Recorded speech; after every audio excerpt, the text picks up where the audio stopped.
Waalaikumsalam warahmatullahi Alhamdulillahi Rabbil Alamin wassalatu wassalamu ala habibina wa nabiyyina wa maulana Muhammadin wa ala alihi wa ashabihi ajma'in amma ba'du tibtum ataba mamsyakum wa tabawwa'tum minal jannati mansila Allahumma alimna ma yanfa'una wanfa'na bima 'allamtana wa zidna ilman wa hudan wa tuqan wa salahan innaka waliyyu dzalika wal qadiru alaih. Ikhwan akhwat, ahlan wa sahlan bihudurikum jami'an dalam majelis ta'lim tamasya. Marhaban, baik yang ada di Saudi atau di luar Saudi, di Khubar, di Jeddah dan sebagainya. Dalam lanjutan Kasriyal Fikih Muamalah bagian ke-6, masuk ke bab al-iqalatu wa adabul bai'. Al-iqalah maksudnya adalah pembatalan transaksi. Nah, pada pertemuan-pertemuan yang lalu kita sudah jelaskan bahwa syariat kita mengenal istilah khiyar, kebebasan memilih baik dari penjual atau pembeli untuk melanjutkan transaksi yang sudah terjadi. Ada pembatalannya. Bagaimana kalau sudah tidak ada khiyar? Khiyar sudah tidak ada, pilihan untuk pembatalan jual atau pembeli sudah tidak bisa. Tapi tetap dia nyesel pengen membatalkan transaksinya. Boleh atau tidak. Nah, di sini Islam membuka pintu ihsan, pintu berbuat baik, yaitu berupa iqalah. Iqalah maksudnya adalah inhaul aqdi bi iradatit tarafaini al-aqidain, yaitu membatalkan akad yang dilakukan oleh kedua belah pihak. Jadi masih ada jalan. Kalaupun khiyar sudah tidak ada, hak milih sudah tidak ada, masih boleh membatalkan transaksi jual beli dengan syarat ridho kedua belah pihak. Ya mungkin contohnya Pak Joko beli mobil dari Abu Sakib. Udah lama gitu, sudah ya nggak ada aib juga tidak ada, terus khiyar majelis juga tidak ada, terus khiyar syarat juga sudah tidak ada, sudah sebulan 2 bulan. Nah kemudian tapi pengen membatalkan transaksinya karena nyesel mungkin udah jual mobil, cari-cari mobil yang baru lagi nggak nemu-nemu yang baik, giliran mobilnya sudah terkadung dijual. Nah masih ada jalan, yaitu namanya jalan iqalah. Cuma iqalah ini hukumnya tidak wajib, bukan hakun ijbari, bukan suatu hak yang diberikan secara paksa oleh syariat kepada kedua belah atau salah satu pihak dalam transaksi jual beli, enggak. Iqalah ini istilahnya ya hanya anjuran dari syariat. Kalau memang ada salah satu pihak nyesel pengen untuk membatalkan transaksi padahal sudah terjadi, dianjurkan untuk dipenuhi, diiyakan. Dalilnya adalah sabda baginda Nabi Shallallahu Alaihi Wasallam, hadisnya Abu Hurairah, man aqala musliman wa fi riwayatin khadiman aqalallahu wa asratahu yaumal qiyamah. Hadis Abu Dawud, Nasai, Ahmad, Hakim, Ibnu Majah dan lain-lain. Siapapun yang melakukan iqalah, mengiyakan permintaan pihak kedua padanya untuk membatalkan transaksi, dia mengiyakan, maka Allah Subhanahu wa taala juga nanti akan memudahkan urusannya di hari kiamat. Harusnya dia dihukum, harusnya dihisab untuk perkara A, B, C, sama Allah udah lewatin karena memudahkan orang lain di dunia. Nah, kemudian jangan lupa ini tadi harus ada ridho dari kedua belah pihak. Kalau salah satunya tidak ridho ya nggak bisa. Namanya jual belinya sudah tetap, sudah memiliki kekuatan hukum, baik secara syar'i atau secara dusturi, konuni, undang-undang juga sudah terjadi pemindahan kepemilikan, nggak ada khiyar. Baik, nah hakikatnya iqalah itu apa? Hakikatnya iqalah itu menurut ulama Syafi'iyah adalah pembatalan transaksi. Jadi saya transaksi dengan Pak Joko, sudah sebulan 2 bulan, terus saya minta untuk dibatalkan, dikembalikan. Nah, kata ulama Syafi'iyah, ini pembatalan transaksi awal dibatalin, gitu.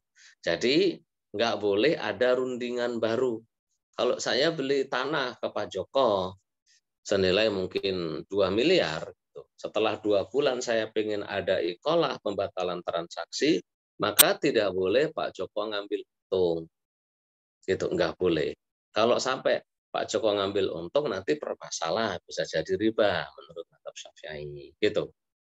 Nah, menurut mazhab Malikiyah, dan ini yang dipakai oleh jumhur, dalam kitab Al-Mu'tamad ini disebut, ini walaihi aghlabun nasi fit ta'amul.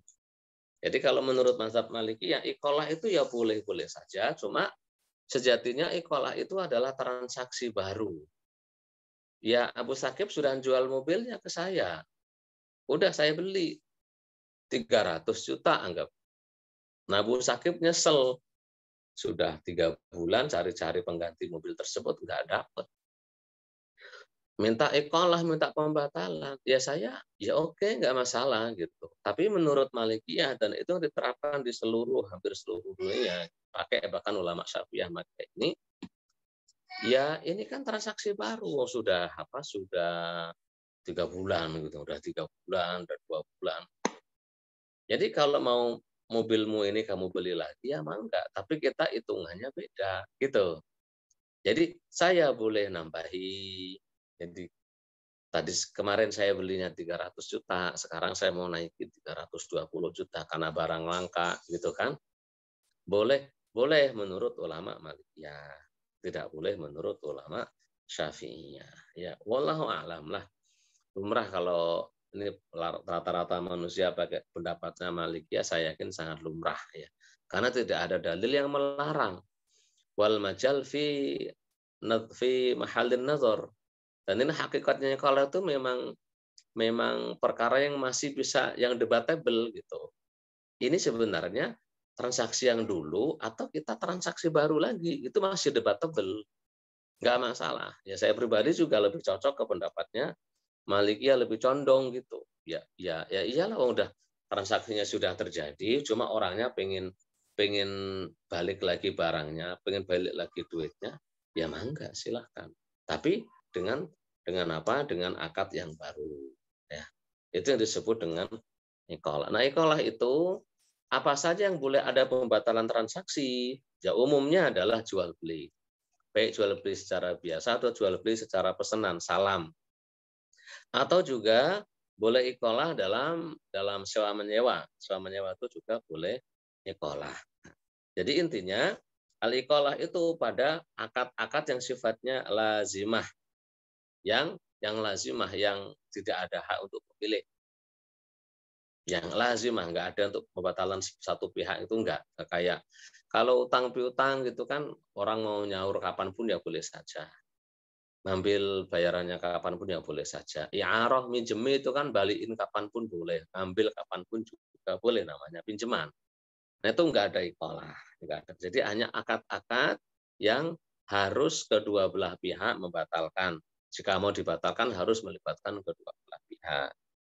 Jadi dikecualikannya ya nikah. Ya nikah itu ya enggak bisa, enggak ada iqalah. Kalau sudah akad nikah ya enggak bisa.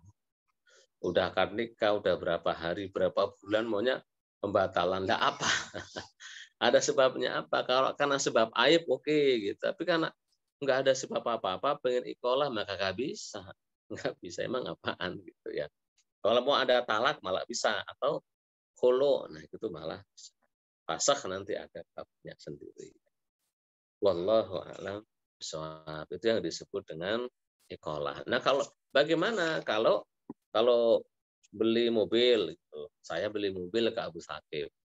Udah saya bayar 200 juta atau 300 juta. Udah 2 bulan, 3 bulan. Ini mobil saya pakai ngojek, saya pakai naksi gitu kan. Udah dapat duit itu. Nah, Abu Sakib mengajukan pengcancelan iqalah. Kan duit yang saya dapatkan dari naksi menggunakan mobil yang sudah saya beli tadi milik siapa? Pendapat yang dipakai fatwa yang lebih kuat di mazhab Syafi'i milik saya, karena memang itu barang saya. Mobil barang-barang saya, udah saya pakai untuk ojek, untuk apa yang memang halal buat saya, ya perkara yang penjual awalnya pengen pembatalan transaksi ya nggak masalah. Monggo silakan ini mobil, tapi hasilnya sudah milik saya. Sebab saya menggunakan mobil tersebut dengan cara legal, baik syar'i atau undang-undang. Itu yang disebut sebagai iqalah. Kemudian selanjutnya adalah adab-adab jual beli. Dalam jual beli di samping itu merupakan hukum halal haram yang memindahkan kepemilikan sebagai wasilah untuk memenuhi kebutuhan. Ada adab-adab yang selayaknya diperhatikan bagi seorang muslim dalam bertransaksi, berbisnis, jual beli ini. Yang pertama anjurannya adalah as-samahatu fil bai'i wasyira. Gampang dalam menawar, gampang ditawar. Maksudnya bagaimana? Ya kalau nawar, mbok ya jangan sadis-sadis gitu. Kalau ditawar, mbok ya yang mudah-mudah aja. Ya selama masih dapat untung lah, mencukupi lah, semuanya masih cukup, gampang beli, kasih aja. Itu maksudnya. Itu as-samahatu fil bai'i wasyira. Nah, dalilnya sabda baginda Nabi Shallallahu Alaihi Wasallam dalam hadis Jabir bin Abdullah, rahimallahu rajulan samhan idza ba'a wa idza ishtara wa idza qada wa idza qada. Hadis Bukhari, Tirmidzi, Ibnu Majah dan lain-lain. Allah merahmati orang-orang yang gampang, memudahkan dalam transaksi jual beli. Beli ya gampang, apa jual ya gampang gitu. Ketika ketika bayar utang ya gampang, ketika ditagih utang ya gampang. Itu yang diharapkan tuh seperti itu. Jangan jadi orang udah beli di pedagang kecil, belinya juga sedikit, berapa? 10.000. Nah, 9,5 aja ya, harus gitu kan. Kadang-kadang kan emak-emak itu kalau nggak nawar itu kayak ada sesuatu yang kurang gitu dalam hidupnya. Mbok ya jangan kayak gitu-gitu amat. Ngono ya ngono, tapi jangan kayak ngono gitu ya. Atau kita jadi pedagang. Nanti kita jadi pedagang, kita nawarin barang ini berapa? Ya, ini 250. Ya nawarnya itu nawar nggak jauh-jauh gitu. Udah 230 dah. Langsung kita pikir aja masih dapat untung enggak? Oh, masih kasih aja gitu. Kasih. Nah, malah kalau kita lihat sirahnya Abu Hanifah dan para ulama yang saudagar itu unik mereka. Kadang ada pembeli itu bilang, aku pengen beli barang ini dengan harga modalmu, boleh enggak? Gitu. Kadang dibolehin. Ya boleh, ini modelnya sekian segitu aja. Gitu. Boleh seperti itu. Boleh. Jadi sebisa mungkin kita nawar itu jangan terlalu sadis ya. Giliran kalau apa jual jangan terlalu pelit. Nawar kira-kira nggak juplang jauh lah. Kalau juplang jauh kan kadang ada tuh sekedar baterai jam aja gitu ya. Baterai jam lumrahnya berapa sih? Baterai gitu. Ya kita kan tahu baterai itu kalau di Saudi 5 rialan. 5 rial, 10 rial. Nah, ada orang jual 100 rial. Nah, itu kan kebangetan. Ya silakan kalau mau nawar lumrahnya segini. Cuma kalau emang itu udah penawarannya lumrah, kadang udah tahu bahwasanya barang itu mahal. Nawarnya separuh harganya, sepertiga harganya, ya diketawain sama orang besar yang lain saja. Kalau nggak dimarahi, kalau dimarahi malah jadi berantem karena penghinaan. Jadi diusahakan menghutang juga seperti itu. Orang itu kalau membayar hutang sebisa mungkin gampang gitu, nggak berbelit-belit, nggak muter-muter, jangan sampai hobi ngutang, nggak hobi bayar. Ketika narik utang juga sebisa mungkin ya lembut gitu. Karena Allah berfirman, wa in kana dzu usratin fanadiratun ila maisarah. Kalau yang berhutang pada kalian dalam kondisi kesulitan ekonomi, memang lagi paceklik, lagi usahanya masalah semua, ya wis lah. Fanadhiratun ila maisarah, ditunggu dulu kata Allah Subhanahu wa taala. Wa antasaddaqu khairul lakum, bahkan kalau mau bersedekah itu lebih baik. Dan dalam satu hadis sahih itu disebutkan ada seseorang yang amalan baiknya itu sebenarnya nggak banyak. Cuma yang menonjol itu setiap kali dia ngirim pekerjanya, budak-budaknya untuk nagih hutang, dia pesan, nanti kalau yang utang itu nggak punya duit, udah dibiarin aja, ditunggu sepunya duitnya. Nggak masalah, nggak masalah, nggak masalah. Itu ketika di akhirat oleh Allah Subhanahu wa taala diberi pahala, udah kamu meskipun dosanya banyak, kamu dulu sangat pemaaf sama orang-orang yang punya hak ke kamu. Udah ini hak hari lain. Aku lebih berhak untuk mengikhlaskan hak daripada makhluk. Akhirnya masuk surga. Jadi sebisa mungkin dalam urusan duit itu sesama muslim, lah, sama ikhwah, sama saudara, mudahlah. Jangan mempersulit. Kadang-kadang cuma duit. Ya, istilahnya kalau sini 10.000, 2 real, 3 real, 1 real, 5 real, kadang ribut. Waduh, gini-gini, 1.000, cuma duit 10.000, 5.000, 20.000, ya jangan. Yang kedua, jujur, asyidqu fil muamalah. Diwajibkan jujur atau dianjurkan, diperintahkan jujur dalam bermuamalah. Dalam jual beli itu dianjurkan jujur. Ya jangan sampai bohong, ada orang nawar sekian, nggak bisa Pak, itu modalnya aja belum dapat. Modalnya belum dapat. Ya yang percaya siapa? Pakai nyebutin modal-modal. Nggak perlu nyebut-nyebutin modal. Kalau nggak dapat, ya nggak dapat, mohon maaf, silakan cari tempat lain saja. Karena gitu kan enak. Nggak perlu bohong-bohongan. Kadang ini bahannya apa, nyebutnya apa, kan gitu. Katanya bagus, ternyata jelek. Apalagi musim-musim jual beli online sekarang ini gitu. Di foto tuh warnanya kayak kinclong, bagus gitu ya. Ternyata efek diedit. Diedit pakai Canva, pakai Photoshop gitu kan, diedit. Lah giliran datang bayu kayak gini, saya pernah keselek kayak gitu. Di baju batik, foto itu warnanya biru cerah gitu. Lah giliran datang udah kok kusem kayak gini sih, birunya nggak ada bagus-bagusnya. Ya nggak jujur gitu, nggak jujur. Nggak boleh. Rasulullah SAW itu bersabda, ya ma'syarat tujar, fastajabu li Rasulillah wa rafa'u anaqahum wa sarahum ilaihi. Rasulullah memanggil para pedagang, wahai para pedagang. Nah, para pedagangnya langsung jawab, ya Rasulullah, ada apa? Sambil melihat ke Rasul bersabda, inna tujjara yub'atsuna yaumal qiyamati fujjara illa man ittaqa lillah wa barra wa sadaq.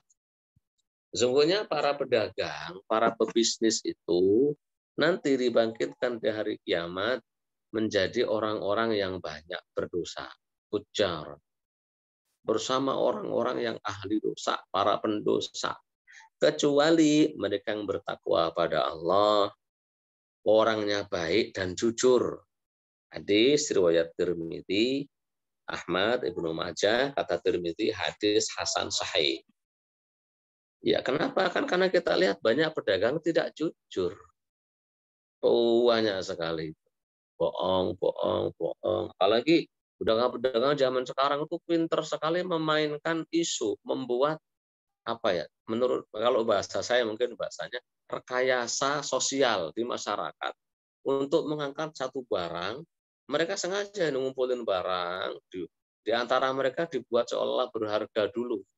Ketika masyarakat sudah menganggap berharga, mereka udah dapat duit, dapat cuan banyak, miliar-miliaran. Udah setelah itu udah selesai, nggak ada lagi apa-apa. Kan banyak dari dulu zaman bunga ya, ada bunga gelombang cinta, gelombang asmara, zaman batu akik kan. Batu akik udah kayak apa aja, demam batu akik. Terus kemudian burung, terus kemudian sekarang masuk ke Bitcoin, apa semuanya masuk ke yang foto-foto dari awal sampai akhir berapa itu, apa namanya itu? NFT. Nah, NFT ya.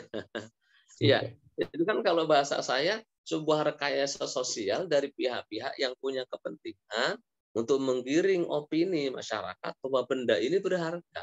Mereka sudah punya banyak tuh siap untuk dipasarkan. Nah, ketika masyarakat menganggap tuh benda-benda berharga, sudah mereka jual. Oh, hebat, hebat, hebat, hebat. Padahal sekedar opini saja. Sejatinya nggak ada nilainya. Walhasil setelah mereka dapat duit, nilainya anjlok lagi ya. Nah, makanya kita kudu pinter-pinter ini. Banyak pedagang itu yang nggak jujur. Nah, kalau bahasa di kampung jualan ayam, biar kelihatan berat, ayamnya dikasih makan bau banyak dulu. Kalau malas-malasan makan, di apa? Diloloin pisang. Diloloin pisang. Membeli mobil, mobilnya apa? Mobilnya kebanjiran, ngakunya nggak kebanjiran. Mobilnya bekas apa tubrukan lah wal ya tuh bila sana walitur ya dengan jami'an tulisu makro ngakunya bagus ngakunya ini kan permainan showroom mobil sekarang itu luar biasa gitu. Makanya diciptakan banyak alat kan untuk cek mobil gitu. Ada untuk ngecat ketebalan apa namanya catnya lah gitu, ada dempulnya atau tidak kan gitu. Iya. Nah, enggak jujur, nggak ada apa-apa, pokoknya dijamin bebas tabrak, bebas banjir. Giliran datang, banyak karate, udah kelihatan apa las-lasan dari pabriknya udah penyok semua, ngomongnya nggak ada bekas tabrak. Ya udah berbohong, sudah berdusta seperti itu. Ya banyak lah kasus-kasus seperti itu sangat-sangat banyak. Jual HP, jual elektronik, katanya nggak ada masalah, ternyata di layarnya ada den kan gitu ya. Jual baju katanya bagus, ternyata apa dicek apa semuanya. Nah itu yang membuat para pedagang itu, para pebisnis nanti dibangkitkan di hari kiamat bersama para pendosa. Jual rumah, kayunya kayu ini. Katanya kayu tua, tempatnya 2 tahun dimakan sama rayap. Apa? Kan kadang jual seperti itu. Jamin bebas banjir, bebas apa, pada kebanjiran. Ya bohong semua. Dalam riwayat yang lain, hadisnya Tirmidzi, hadis Hasan kata Tirmidzi, kata apa ini malah hadis Bukhari Muslim ya. Hadis Bukhari Muslim kata baginda Nabi Shallallahu alaihi wasallam, al-bay'ani bil khiyari ma lam yatafarraqa fa in sadaqa wa bayyana burika lahuma fi bai'ihima wa in katama wa kadzaba muhiqqat barakatu bai'ihima. Para penjual pembeli itu intinya ya kalau saling jujur, saling jelas maka diberkahi transaksinya. Sebaliknya saling menyembunyikan, saling bohong maka akan dihilangkan keberkahannya. Yang pernah tak ceritain yang namanya Najas itu, saya beberapa kali ke salah satu pusat baju terbesar lah di Jakarta. Gitu. Kita lagi enak-enak nawar, gitu, lagi enak-enak nawar. Tiba-tiba nggak tahu ada orang siapa, dia langsung bilang ke penjualnya, ini Pak, Mas ini nawar berapa? Oh, nawar 200. Udah kalau nggak mau, saya aja 250. Ya langsung tak tinggalin. Alah kayak nggak tahu aja itu makalah akal-akalan orang jual biar seolah-olah barangnya bagus gitu ya. Hati-hati kita ini kalau mau promosi, memang promosi itu kan memang benar-benar sangat banyak pengaruhnya dalam dunia penjualan. Mbok ya hati-hati gitu ya, jangan banyak nipunya. Orang-orang sekarang kalau udah promosi banyak sekali nipu, banyak pelanggaran, banyak maksiat. Contohnya perusahaan penjual otomotif gitu, penjual elektronik. Sebenarnya kita itu mau beli mobil, tapi kenapa setiap pameran mobil, setiap pameran otomotif, pameran elektronik itu yang dijual adalah aura? Kan aneh gitu. Aneh. Ya mobil, tapi di sampingnya berdiri perempuan-perempuan pakai baju mungkin yang nggak pas lah ya secara syar'i kurang tepat ya gitu. Itu promosi seperti itu ya dosa sebenarnya. Nggak ada. Jual mobil aja, nggak boleh model-model kayak gitu. Ada apa gitu maksudnya. Itu bagian dari kemaksiatan. Dalam hadis riwayat Tirmidzi dengan sanad hasan, Rasul bersabda, "At-tajirus saduqul aminu ma'an nabiyyina was-siddiqina wasyuhada." Para pebisnis itu kalau jujur, terpercaya, maka nanti di akhirat bersama para nabi, bersama orang-orang yang jujur, siddiqin, juga bersama para syuhada. Jadi ya pebisnis itu peluang masuk surganya mudah. Lebih mudah lagi masuk nerakanya. Waliyahzubillah. Yang ketiga, adabul halif. Sebisa mungkin jangan bersumpah.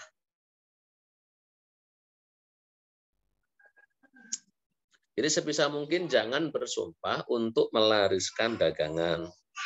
Kenapa? Tidak adab, enggak punya adab.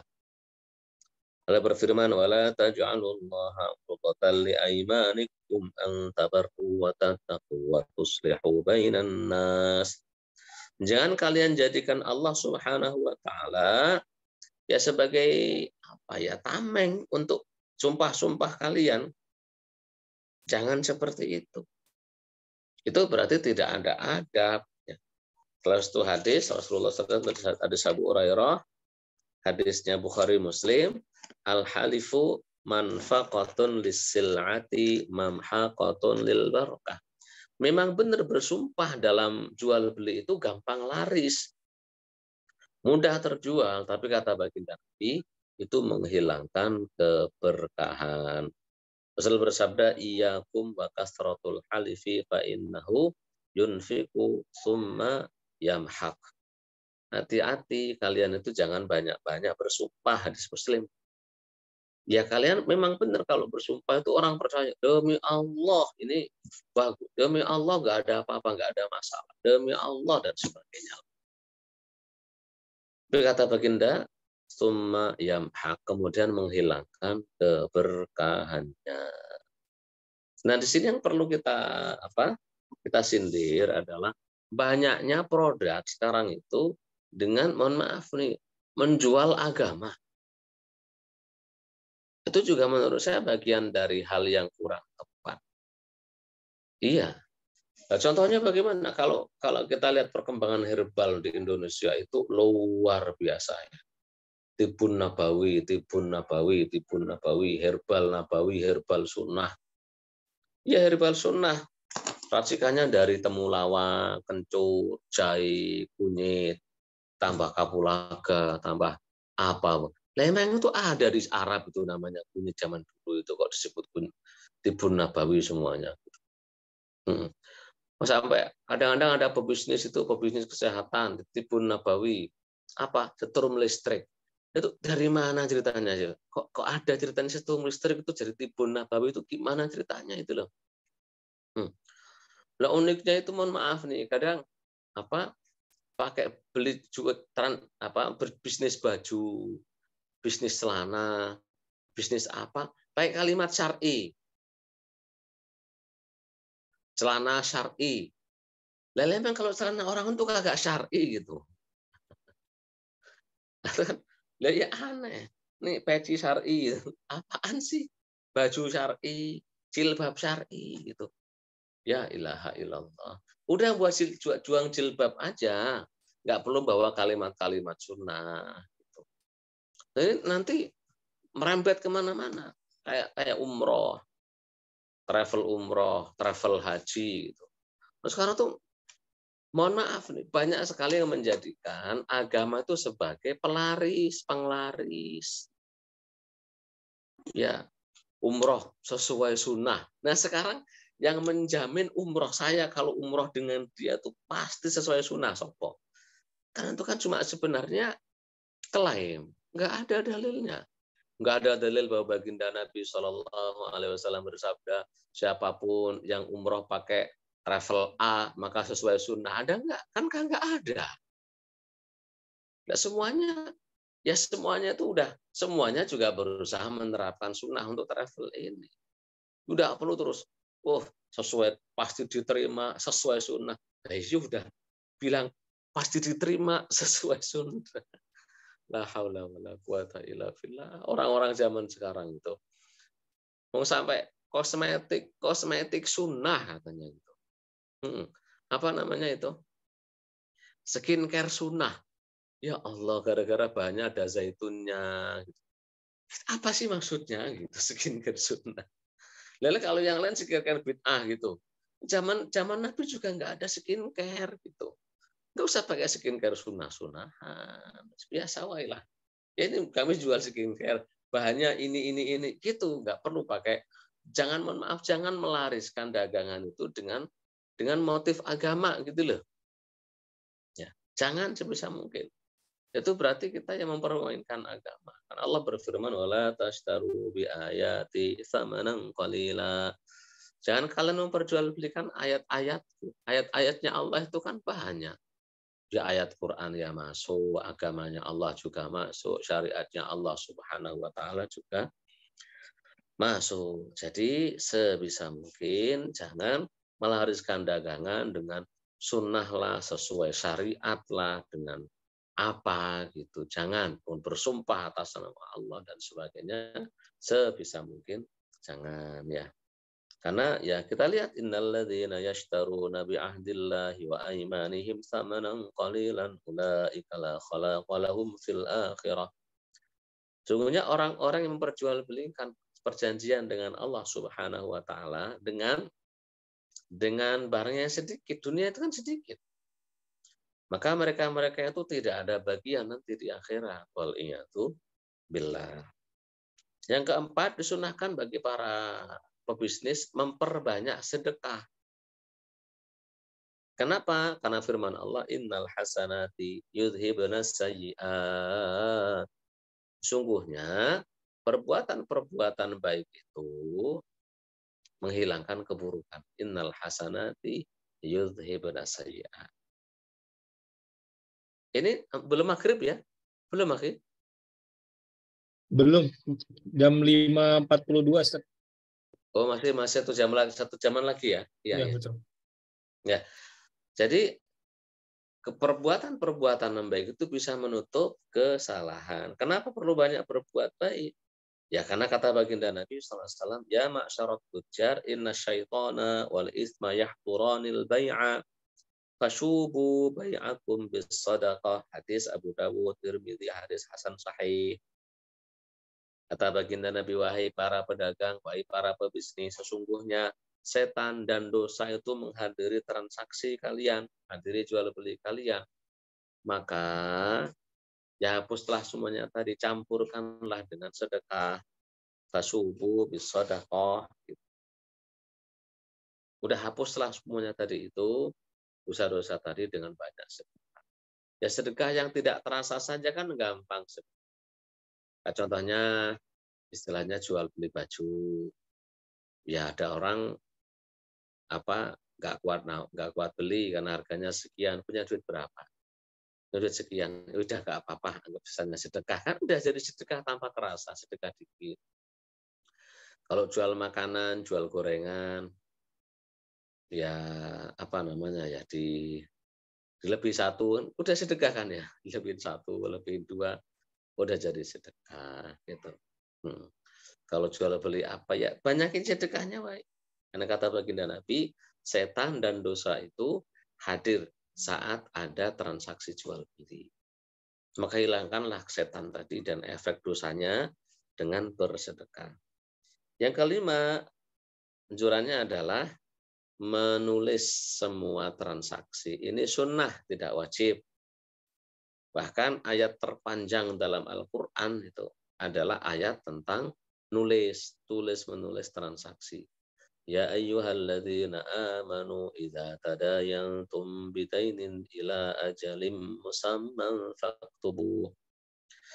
Kenapa perlu ditulis? Bahkan perlu dipersaksikan untuk menghindari konflik ke depan. Manusia itu ya kita. Kita ini adalah makhluk yang diberi rasa lupa. Lupa itu kan nikmat. Lupa kesusahan, lupa kesedihan. Nikmat bagi kita. Cuma kalau lupa utang pada orang, nikmat bagi kita, sengsara di orang yang utangin. Bagaimana biar tidak sengsara yang utangin? Ya kita setiap transaksi sebisa mungkin ada hitam di atas putih. Hitam di atas itu sangat penting dianjurkan. Apalagi yang gede-gede, beli rumah, beli sawah, beli kebun, beli mobil. Ya kan gede-gede, beli motor, beli HP, ada kwitansinya.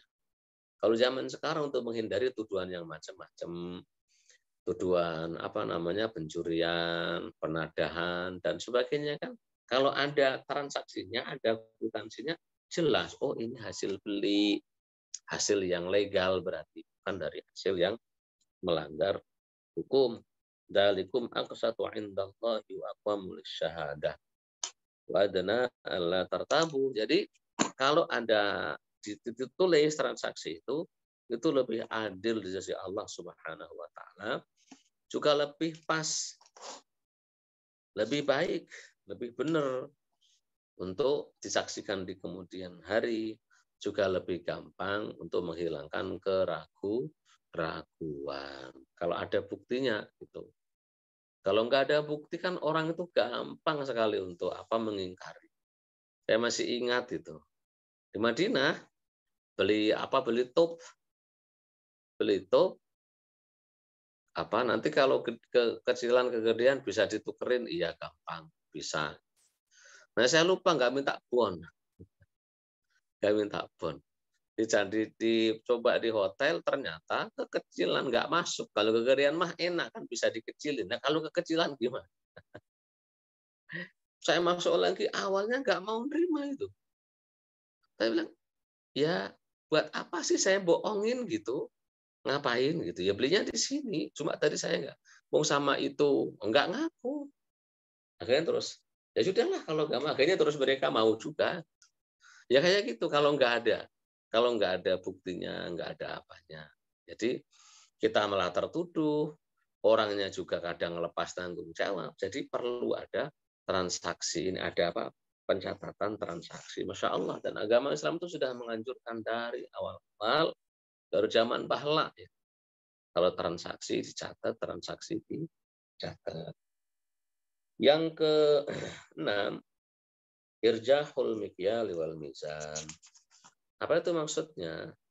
Kalau sebisa mungkin kalau kita jualan dan jualannya itu barang-barang yang ditimbang, dikiloin atau diliterin, sebisa mungkin ditambahi. Kenapa? Lebih sedikit itu lebih baik dibandingkan kurang. Misalnya jualan buah, ini paling sering saya di sini malah penjual buah, gitu. Penjual buah itu 2 kilo lebih dikit udah dianggap sekilo, 5 kilo lebih dikit udah dianggap 5 kilo, gitu aja maksudnya. Beras sekilo lebih dikit udah dianggap sekilo, itu lebih afdal, lebih bagus. Daripada ngurangi mah haram. Wailul lil mutaffifin alladzina idza talu 'alan nasi yastawfun wa idza qaluhum aw wazanuhum yukhsirun. Kalau beli ke orang mintanya timbangan ditambahi. Giliran jual ke orang ngurang-ngurangin. Kadang ini kayak takaran beras itu kan bulat gini biasanya literan. Itu pokoknya diketok-tok dalam sono. Udah seliter diketok lagi. Ya, namanya diketok kan nggak rata. Dijual lebih murah kan gitu ya.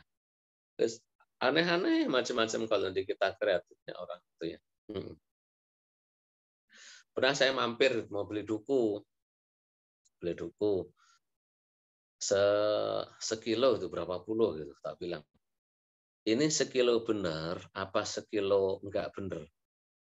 Orangnya dengan santai aja bilang, ya kalau benar harganya beda, Pak. Kalau benar harganya beda. Ya Allah, itu beli beras 10 kilo ternyata cuma 8,5 kilo, 20 kilo ternyata kadang masih cuma 18 kilo. Wis ada wae gitu. Nah, kalau beli beras kadang tak tanya, ini beras 20 kilo, beneran 20 kilo timbangannya bisa dipertanggungjawabkan. Kalau dia bilang, berani adu timbangan, Pak, silahkan mau ditimbang kemanapun. Beli saya. Iya. Tapi kalau orangnya, ya kalau mau yang benar ya harganya beda, ya nggak mau saya. Nggak mau. Mending beli yang agak mahalan dikit tapi kiloannya benar daripada dibohongi oleh orang. Kemudian yang ketujuh adalah apa? Ini kalau yang tadi melebihkan timbangan itu dalilnya dari hadis ya. Ishtara minni Rasulullah sallallahu alaihi wasallam ba'iran wa wazana li wa arjah. Jadi Rasulullah sallallahu alaihi wasallam itu membeli apa dari salah seorang sahabat ba'ir, unta. Terus kemudian ketika menimbang itu ditambahi. Itu.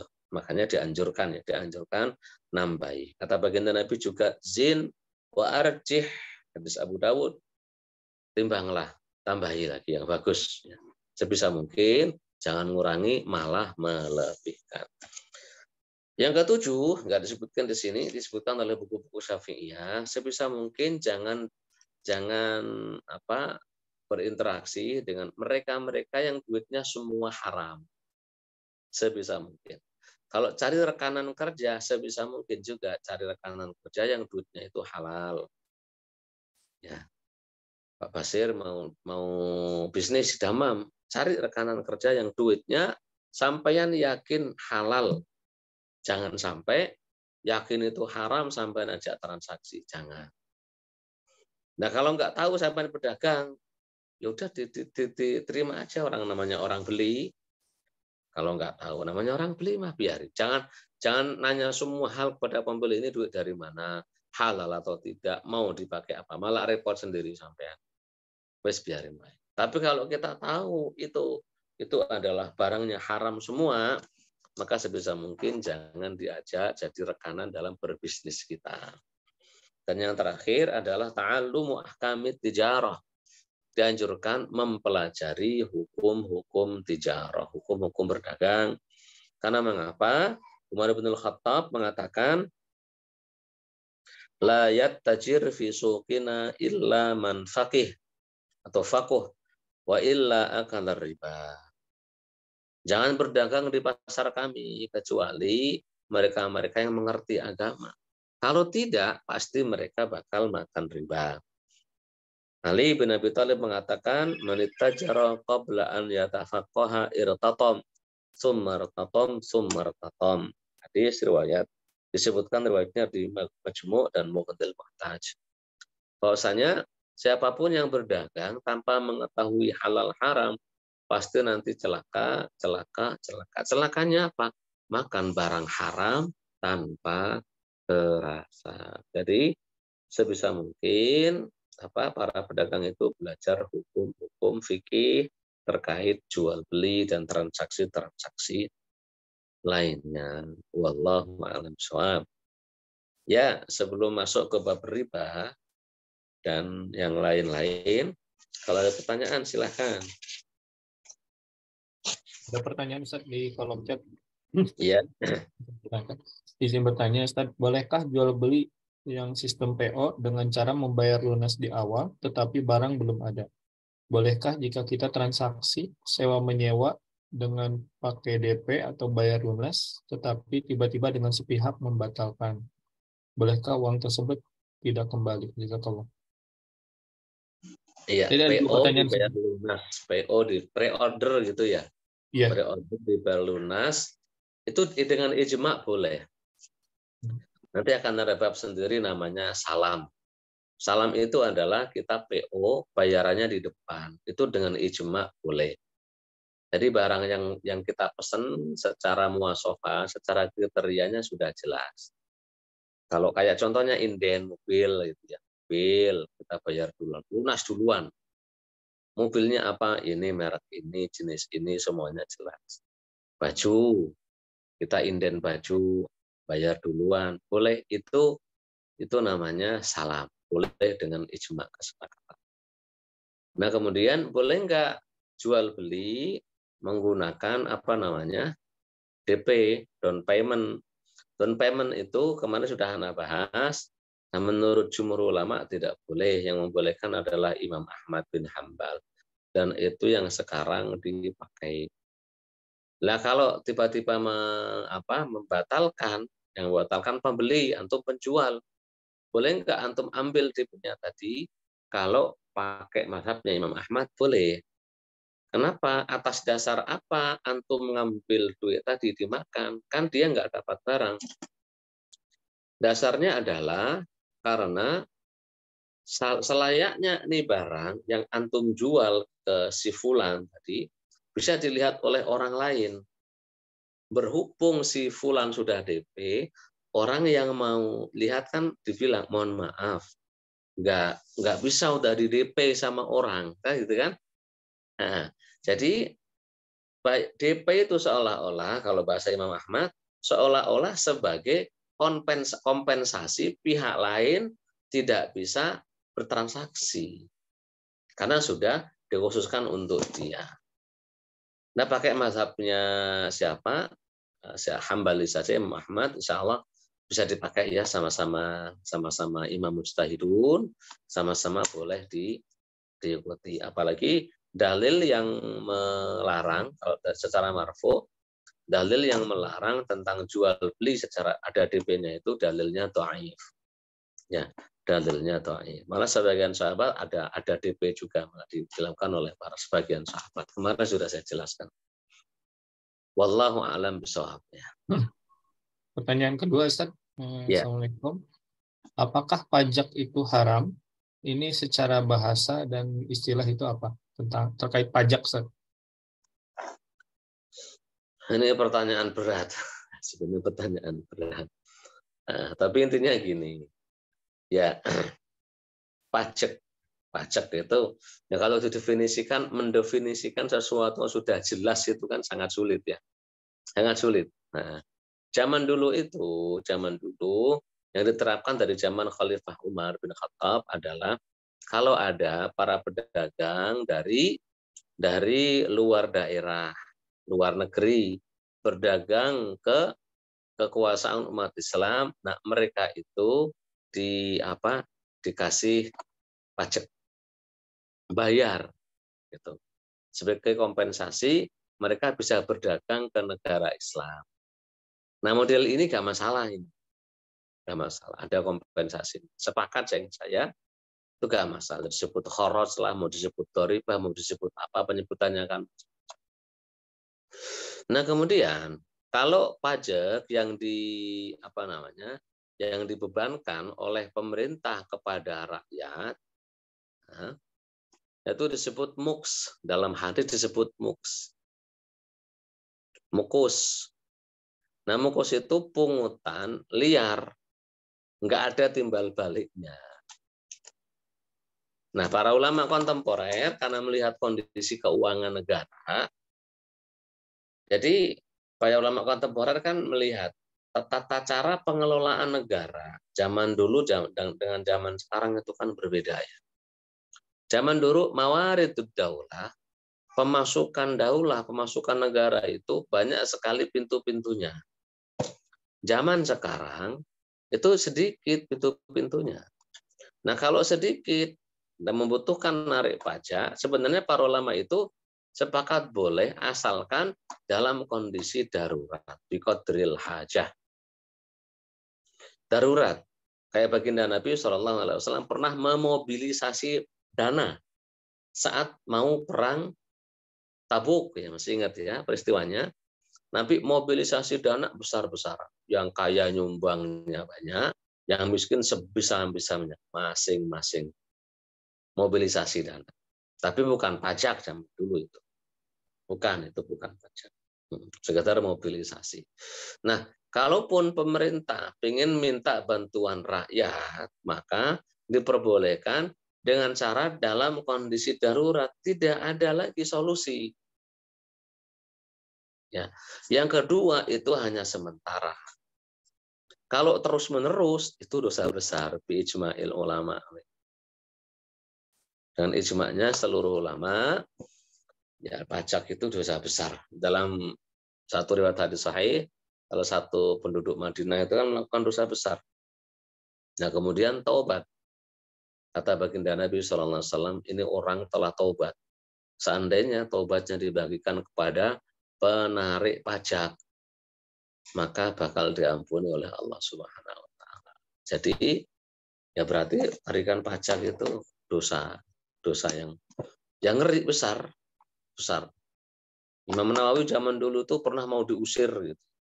Al-Ais bin Abdus Salam, Imam Nawawi juga tuh pernah mau diusir gara-gara kata pemerintah zaman dulu, saya nggak ngomong pemerintah zaman sekarang. Kata pemerintah zaman dulu, kita lagi genting, pengen memobilisasi duit gak bisa, pajak aja dinaikin, duitnya untuk memerangi pasukan Tatar pasukan pokoknya pasukan yang musuh Islam lah gitu, untuk memerangi musuh Islam. Nah, seluruh ulama zaman dulu sudah mengatakan iya. Tapi Imam Nawawi enggak. Kata Imam Nawawi, masih ada solusi tanpa harus memungut pajak. Makanya kata Nawawi, enggak boleh. Nah, akhirnya ya karena Imam Nawawi bilang enggak boleh, semua ulama juga bilang enggak boleh. Ini juga bagian dari tesis saya, tak tulis itu di Saudi itu tesisnya. Salah satu sub bahasanya ini narikin pajak. Ya bolehnya itu hanya kondisi darurat dan sementara. Kalau sudah menjadikan pemasukan negara itu dengan pajak, maksudnya memajaki semua hal gitu ya ke rakyat, itu belum pernah dikenal lagi. Dalam referensi pengaturan tata kelola negara itu tidak dikenal.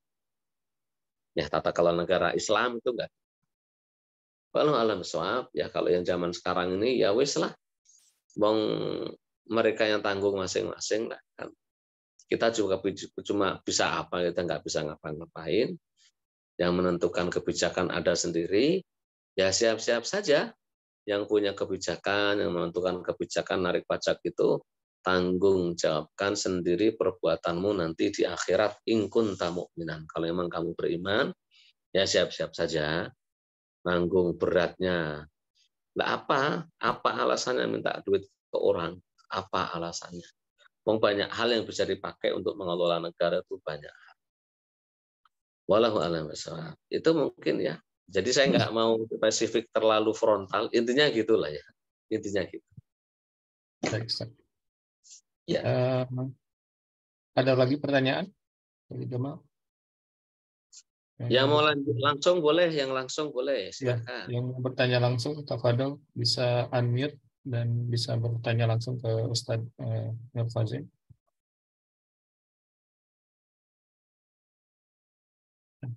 Tampaknya. Assalamualaikum Pak Ustadz. Waalaikumsalam warahmatullahi wabarakatuh. Kalau ngontrakin kamar gitu, boleh DP dulu, terus nanti kalau nggak jadi apa diambil uangnya atau dikembalikan? Ya gitu Pak Ustadz. Kontrak apa ini maksudnya, Bu? Kamar, kos-kosan, kamar. Kos-kosan. Iya. Boleh nggak ada DP-nya gitu ya. Boleh nggak ada DP-nya. Ya kalau Ya. boleh ya pakai pendapat jumhur nggak boleh. Pakai pendapatnya Imam Ahmad boleh. Karena ijarah kan sama aja dengan jual beli. Semua yang boleh diperjualbelikan, boleh diijarahkan. Kan prinsipnya seperti itu. Nah kalau nggak jadi apakah boleh diambil? Sebaiknya kalau bisa dikembalikan aja. Kalaupun mau diambil bertakbir kepada Imam Ahmad nggak salah. Karena mengapa? Tadi saya sebutkan itu sebagai kompensasi sebab sudah di DP orang yang mau lihat kontrakan kita itu kan nggak jadi. Mohon maaf sudah di DP sudah. Nah kalau sampaiannya, kalau kitanya adalah pihak yang pengontraknya, kita udah DP. Nah terus kemudian mau ambil lagi duitnya karena nggak jadi. Sekarang diperhatikan kebiasaan masyarakat setempat. Ketika masyarakat setempat menganggap DP ya kalau nggak jadi berarti hangus, ya harus tahu konsekuensinya. Berarti juga hangus itu juga pendapatnya Imam Ahmad ya nggak masalah. Jadi kalau posisi sampean sebagai yang pengontrak sebaiknya dibalikkan untuk menghindari khilaf. Kalau posisi sampean sebagai yang pencari kontrakan, tolong dilihat kebiasaan masyarakat biar nggak jadi masalah. Itu Bu ya. Iya. Terima kasih Pak Ustadz. Jazakallah khairan katsiran. Ya. Kalau ada lagi silahkan. Mau di luar tema juga boleh.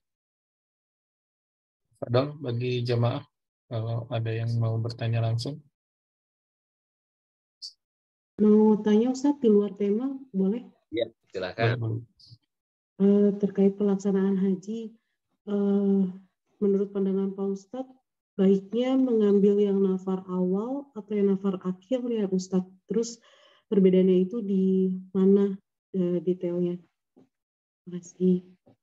Iya, sebenarnya baik nafar awal atau nafar tsani sama-sama baik, Bu. Dilihat kondisinya saja, sama-sama baik. Nafar awal itu juga bagus, nafar tsani juga bagus. Ya tergantung kondisi masing-masing lah. Perbedaannya di apa? Nafar awal itu orang kalau mau ngambil nafar awal tanggal 12 Dzulhijjah sebelum matahari tenggelam harus sudah meninggalkan Mina, Bu. Harus sudah meninggalkan Mina, harus keluar dari Mina. Keluar ke hotelnya, kalau yang dari Riyadh biasanya udah di bis itu udah mau pulang. Ya, udah menuju ke Mekah, di Mekah untuk tawaf wada terus pulang. Nah, kalau jamaah haji Indonesia biasanya meninggalkan Mina sebelum matahari tenggelam tanggal 12 menuju hotelnya masing-masing. Ya bagus yang mana? Sama-sama bagus ya. Nah, faman ta'ajjala fi yaumaini fala isma alaihi wa man ta'akhkhara fala isma alaihi. Ya nggak apa-apa. Mau yang duluan nggak apa-apa, yang belakangan nggak apa-apa. Limanit taqwa, bagi orang-orang bertakwa. Limanit taqwa itu kembali ke siapa? Ya kembali ke dua-duanya, sama-sama bertakwa. Jadi insya Allah sama saja ya, insya Allah sama saja, disesuaikan saja. Jamaahnya sudah sepakatnya nafar awal, ikut saja nafar awal. Sepakat nafar tsani karena pengen merasakan hawa Mina satu hari lagi gitu, satu malam lagi, besok baru mau pulang. Enggak apa-apa kan, mumpung ngaji jarang-jarang, ngaji sekali di seumur hidup juga kadang kan gitu. Udah pengen lama-lama di Mina, monggo enggak masalah, sama-sama. Itu Bu ya.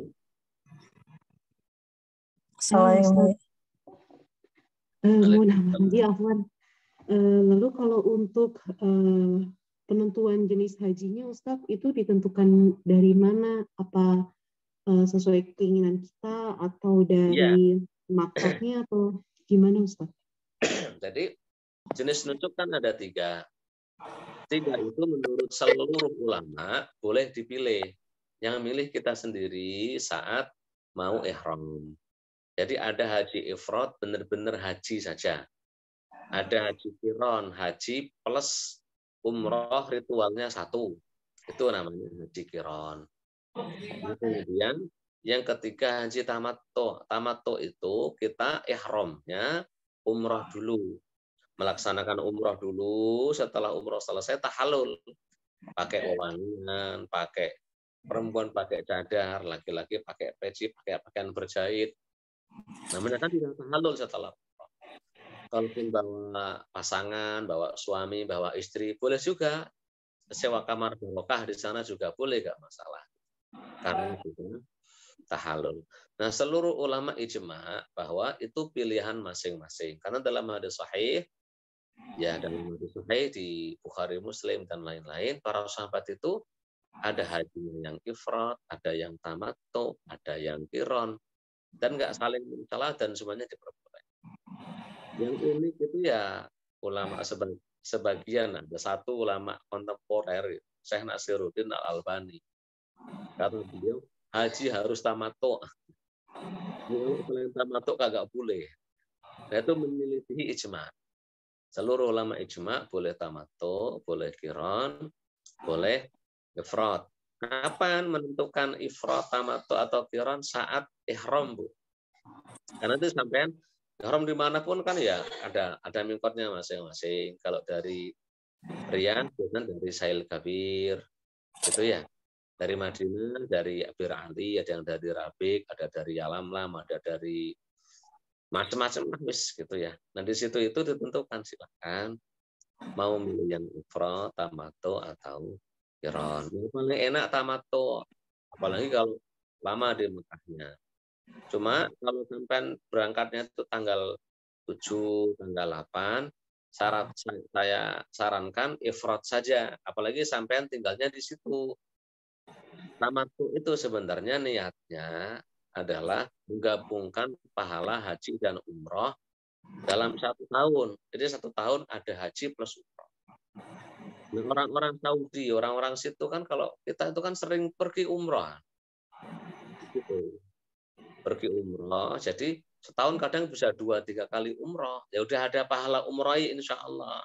Jadi ifrad saja sudah cukup, apalagi datang biasanya langsung ke Arafah.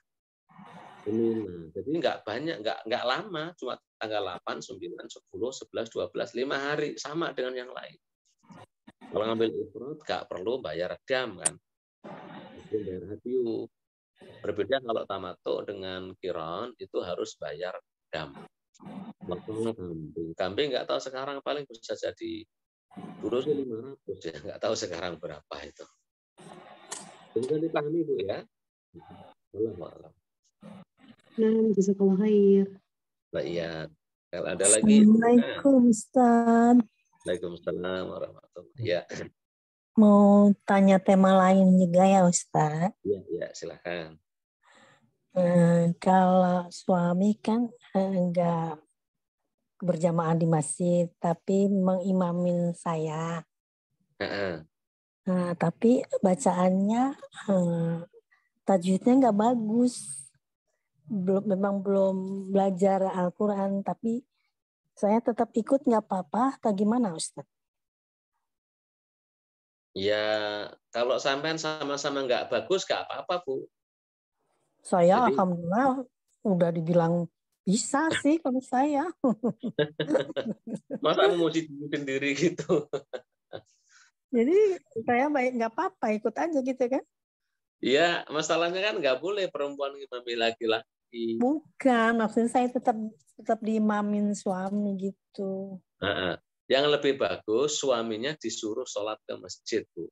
Aduh, karena sebenarnya nggak boleh orang yang bacaannya kagak bagus ngimami yang bacaannya bagus.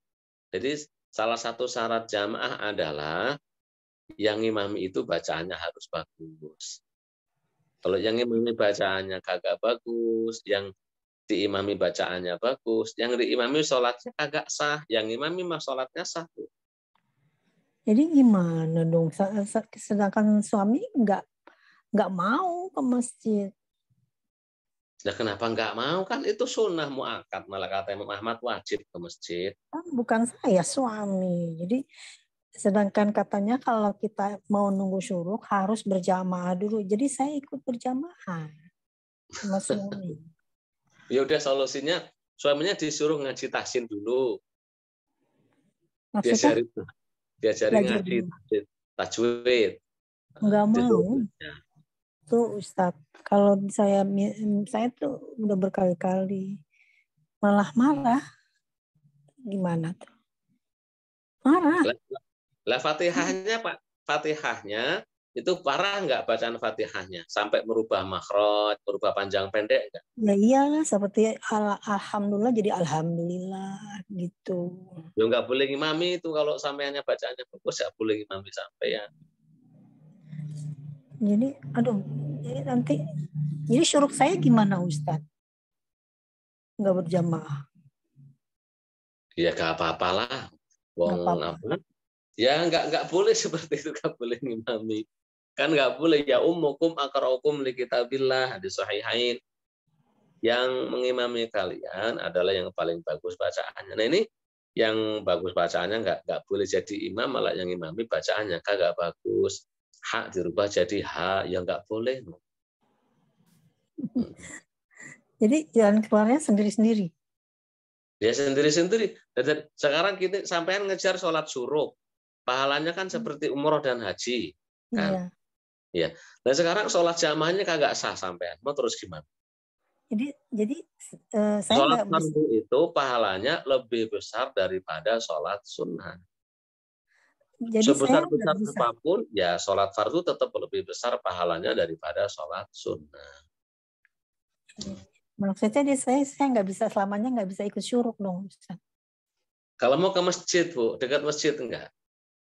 Nah, suami nggak mau ke masjid, masa saya sendirian ke masjid? Ya kalau masjidnya dekat, ibunya juga nggak masalah. Terus ada juga perempuan yang sholat di masjid kan nggak masalah. Oh gitu ya, Ustaz. Kalau emang di masjid ada ruangan khususnya. Tapi syuruknya di rumah gitu. Jadi Maksudnya, masjid. waduh, ninggalin suami lama banget. Aduh, sedih banget ya. Udah saya udah ngikutin milih. Berarti kalau harus milih, kan ini kita harus milih. Milih yang fardu atau yang sunnah. Dahulukan yang fardu. Kerjakan yang fardu secara sempurna. Kalau imamnya nggak benar, ya jangan bermakmum dengan imam yang nggak benar bacaan. Oh gitu. Saya pernah nanya, ikut aja, cuma bacaannya di dalam hati dibetulin gitu loh. Seperti alhamdulillah, saya ini dalam hati alhamdulillah gitu, Ustaz. Itu katanya. Ya nggak ada itu mazhabnya siapa ya kalau kayak gitu itu. Karena semuanya sepakat. Lagian gini, sebenarnya sholat syuruk itu, Bu, itu kan di masjid, Bu, nggak di rumah. Oh gitu. Iya, di masjid kan redaksinya kan jelas, siapapun yang sholat subuh di masjid, bukan di rumah. Jadi ketika memaknai sholat syuruk itu di rumah, itu sudah makna jauh sekali, Bu. Sholat syuruk itu di masjid, bukan di rumah. Dan saya dengar di rumah boleh asal berjamaah gitu, Ustaz. Yaitu pendapat Ustadz, bukan hadis. Kalau hadisnya siapapun yang sholat berjamaah di masjid, kemudian tidak beranjak dari tempat sholatnya sampai waktu syuruk, setelah itu sholat 2 rakaat, maka dapat pahala, kan gitu. Jadi berjamaahnya di masjid. Kalau di rumah itu ya bukan masjid namanya, Bu. Nah, yang saya pahami seperti itu. Ya monggo kalau sampean mau ngikut Ustadz yang membolehkan, ya monggo. Cuma kan itu Ustadz pendapat Hadi Hidayat boleh. Ya monggo kalau mau ikut beliau. Cuma kan itu pendapat beliau. Tapi saya jamaahnya udah besar ya. Berarti nggak bisa juga. Nggak bisa. Jamaahnya sampai nggak bisa kalau mau ke masjid. Jadi bedakan antara tekstual dan kontekstual. Tekstualnya hadis itu yang sholat di masjid gitu. Berjamaah kalau zaman dulu itu maksudnya ya di masjid. Nggak di rumah. Kalau di rumah kayak gitu ya nggak jadi sholat syuruk namanya. Mudah. Makanya kenapa sholat syuruk pahalanya itu besar? Karena syaratnya sulit, Bu. Syaratnya kan ini Ustadz, saya berpatokan sama sebaik-baiknya wanita sholat di rumah. Jadi saya ambil itu. Nah iya, berarti sholat sampean di rumah itu lebih bagus, Bu. Sendiri pun lebih bagus daripada sampean sholat berjamaah di masjid. Ya wis sholat sendiri aja di rumah, bapaknya disuruh ke masjid, sunnahnya malah seperti itu. Jangan malah buat aturan sendiri, terus sholat berjamaah dengan suaminya di rumah. Wis yang malah buat aturan sendiri itu laki-laki sholatnya di masjid, perempuan di rumah. Cuma perempuan boleh ke masjid, boleh, gak masalah. Jangan ngejar pahala sunnah, malah kita teledor ke yang wajibnya. Kan gitu. Nah, didahulukan yang wajib. Nah, kalau ada yang membolehkan sholat syuruk di rumah, itu pendapat pribadi, tidak tekstual hadisnya Nabi Shallallahu Alaihi Wasallam. Kalau tekstualnya kan mencatatkan sholat jamaah di masjid. Iya. Oh iya ya Ustaz. Terima kasih pencerahannya Ustaz. Semoga yang lain juga bisa yang tadi seperti saya bisa merubah gitu ya. Jazakumullah khairan katsiran Ustaz. Iya. Kalau ada lagi. Sudah kali ya? Cukup ya? Iya. Kayaknya cukup Ustaz. Mungkin penutup dan doa saja dari Ustaz. Baik, semoga bermanfaat. Salah panjang umur, jaga Allah Subhanahu Wa Taala. Kita keluarga, anak-anak dan sanak family. Insyaallah ketemu lagi di pertemuan yang akan datang. Kurang lebihnya mohon maaf. Wallahul muwaffiq ila aqwamit thoriq wa na'fu minkum. Wassalamualaikum warahmatullahi wabarakatuh. Waalaikumsalam warahmatullahi warahmatullahi wabarakatuh. wabarakatuh.